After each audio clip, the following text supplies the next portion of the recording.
Hi everyone, this is a Christmas quilting services video. I'm just new to starting up with the video stuff, but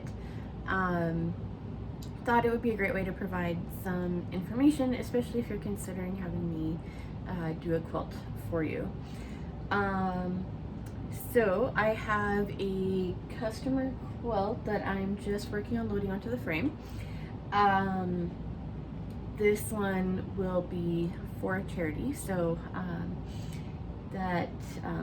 yeah, it's a great way to kind of, for me to practice with quilts and materials. Sometimes ways that I receive them might be a little bit less than ideal, and helps me know what works well and maybe not so much. So just some things about this particular quilt.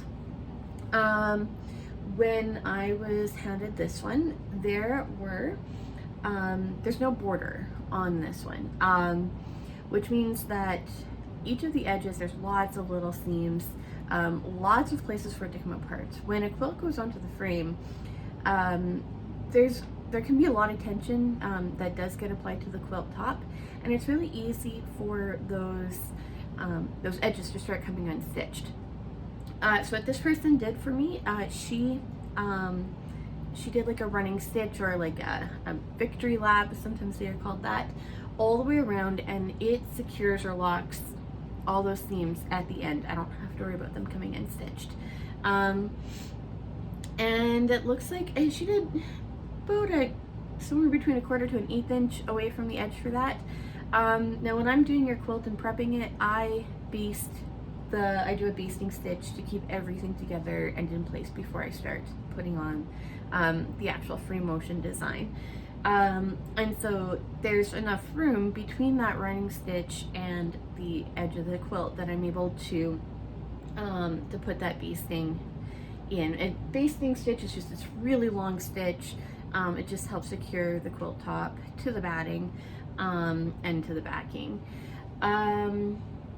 See if I'll do a section later where I continue basting this quilt.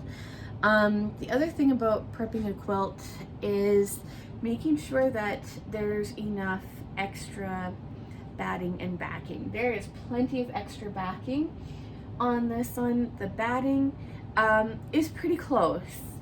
There's not a whole lot. I maybe have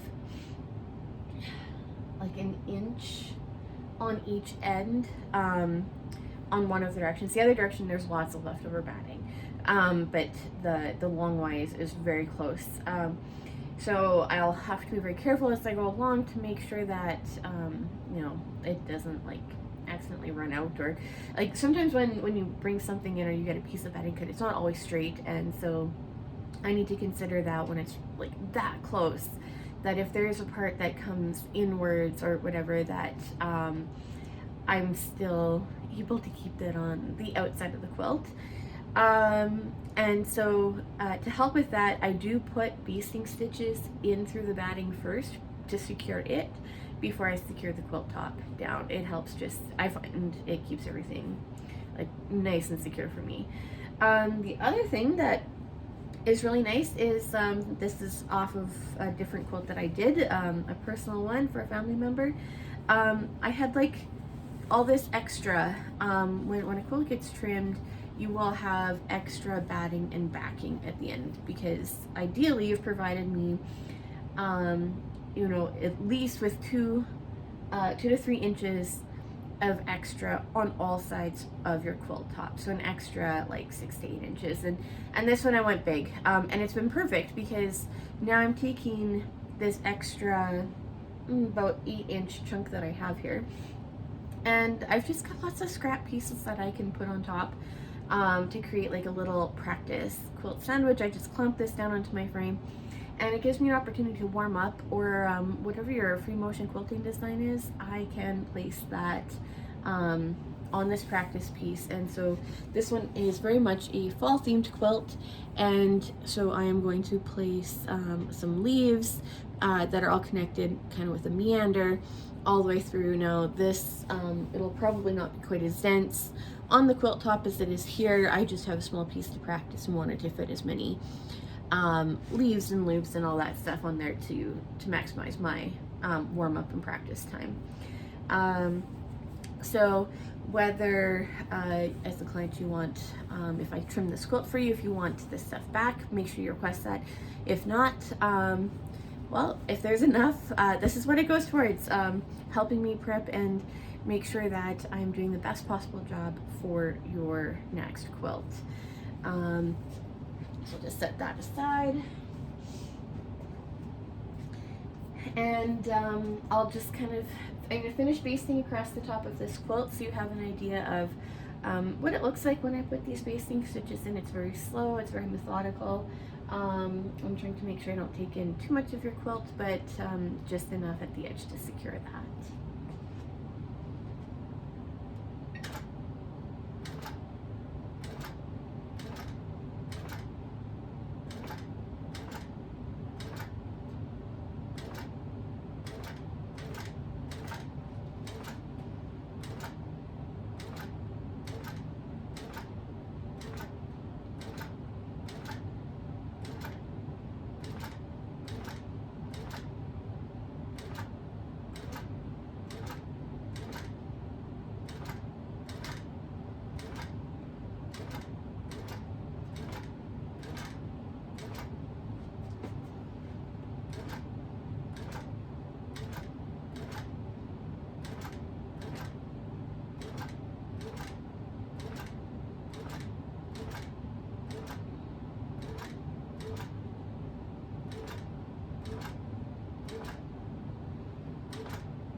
That's the end of that part.